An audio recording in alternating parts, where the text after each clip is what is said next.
Se houvesse maior pressão popular, a questão que foi colocada em várias intervenções, se houvesse mais pressão popular, se o povo lutasse mais, se o povo tivesse mais consciência política, se o povo tivesse mais disposição de luta, então os governos, cercados, encurralados, teriam que tomar as medidas que sem pressão eles não tomam.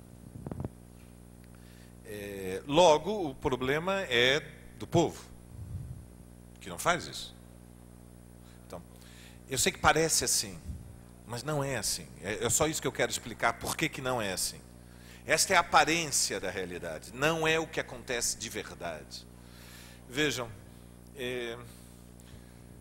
esta é uma sociedade que está completamente dividida, embora este tema seja um tema tabu, não se pode falar deste tema.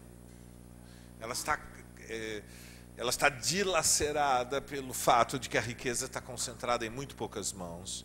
Caem alguns bombons do banquete e há setores, evidentemente, que ficam aguardando os bombons que vão cair da mesa do banquete. Mas, na verdade, tem duas mesas.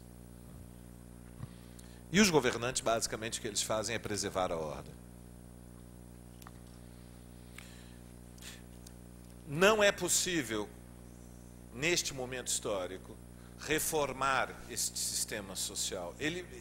Vejam, não é uma religião. O capitalismo, em outros momentos históricos, ele realizou reformas.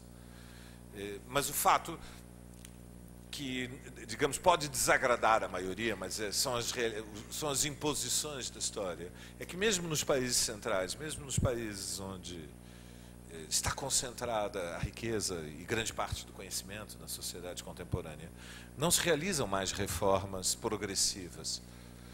Não estão fechando escolas só no Rio Grande do Norte, compreendem? Não é só a escola de vocês. Aqui já houve testemunho que fecharam dezenas de escolas no Rio Grande do Norte. Estão fechando milhares de escolas no Brasil. A disputa não é por causa do posto de polícia. Há sempre um argumento. Um dia é um posto de polícia, outro dia é que as salas são ociosas. Quase sempre o problema é um problema que envolve grandes negócios. No bairro que eu vivo, primeiro quer dizer, eu dei aula na escola pública, como o Berg, que acabou de fazer a declaração, durante 7 anos, num lugar que fica a 15 quilômetros da minha casa. Portanto, conheço bastante bem esta realidade e fazer toda a faculdade dando aulas. No bairro que eu moro, a principal escola está sendo fechada. Ela tem 57 salas de aulas, 18 estão abertas agora à noite. O argumento é que não há alunos. Chama Zuleika de Barros, fica em Pompeia, num bairro do centro largado de São Paulo. Por que ela está sendo fechada? Está sendo fechado porque o metro quadrado dentro desse bairro está hoje estimado em R$10.000. E ela é uma escola que foi construída nos anos 30 do século XX. Então ela ocupa meio quarteirão. E ela vale um dinheirão. Entende? É por isso que ela está sendo fechada. Claro que o governo vai argumentar, não tem aluno. Claro que não tem aluno. Eles estabeleceram um critério que só pode ser matriculado nessa escola quem morar num raio de 5 quilômetros de distância da escola. A maioria dos que frequentam o Zuleika à noite trabalham no bairro.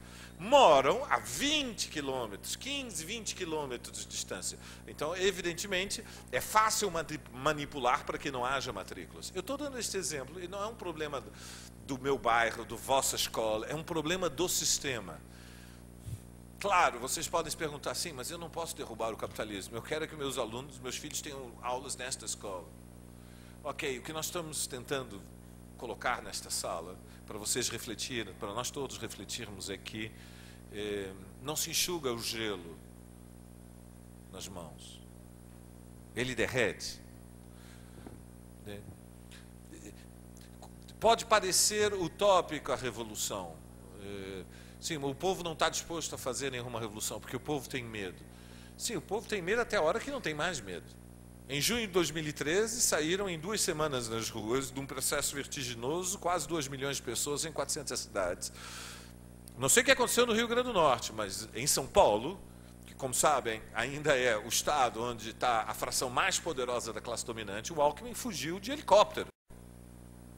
Fugiu de helicóptero. Ninguém sabia se o palácio ia ser invadido e ele ia atirar. Como é que se atira sobre 10, 20 mil pessoas, que era uma das colunas que avançava sobre o Palácio dos Bandeirantes? Mata 200? Vocês têm ideia do que acontece se a polícia mata 200 numa manifestação? Como é que você contém 10 mil pessoas? Tem que dar uma rajada de metralhadora, não é isso? Tem que matar 200. O que acontece no dia seguinte? Entende? No dia seguinte não tem 2 milhões nas ruas no Brasil. No dia seguinte tem 50 milhões de brasileiros nas ruas. E no dia seguinte, os que vão na primeira fila não vão desarmados. Em 60% das residências em São Paulo existe uma arma de fogo. No dia seguinte que mataram 200, os 500 que forem na primeira fila vão armados e a polícia não vai atirar, sabe por quê? Porque a polícia sabe que nos bairros onde os policiais vivem, a grande maioria são trabalhadores que também têm armas. E, portanto, quando ficar claro que o custo da preservação da ordem é a guerra civil, a polícia se divide. Então, o que eu estou dizendo para vocês são palavras severas. Estou falando para vocês que para defender o direito de ter uma escola, nós temos que derrubar o governo.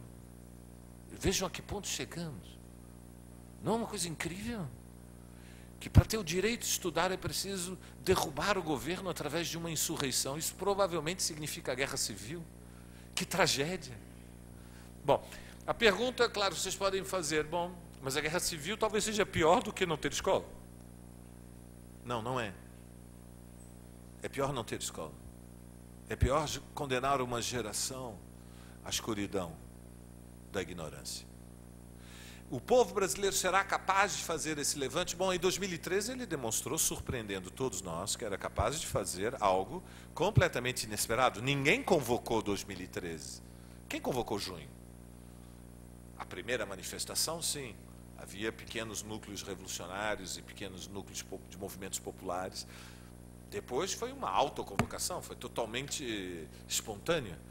Bom, esta é a potência social da classe trabalhadora brasileira, e olhem que em junho de 2013 só foi à rua um segmento mais avançado, mais escolarizado, mais jovem.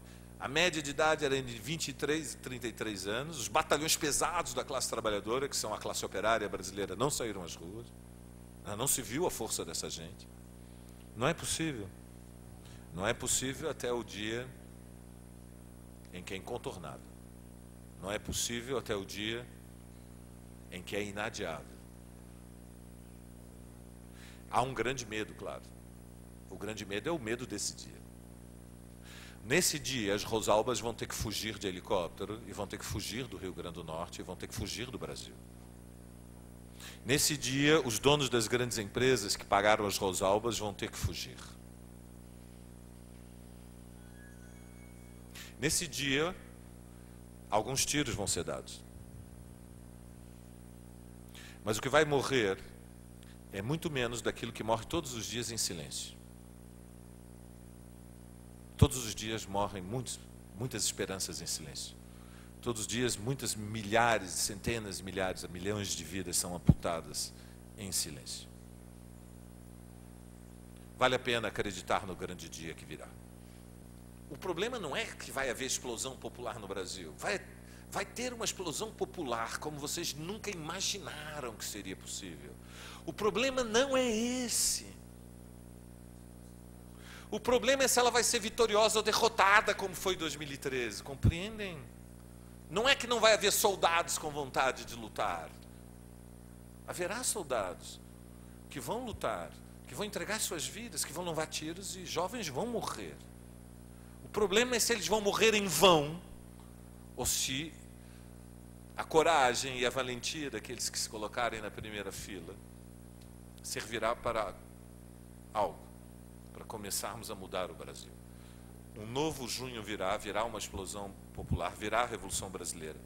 A questão não é essa. A questão é se ela será ou não vitoriosa, e isso depende de nós.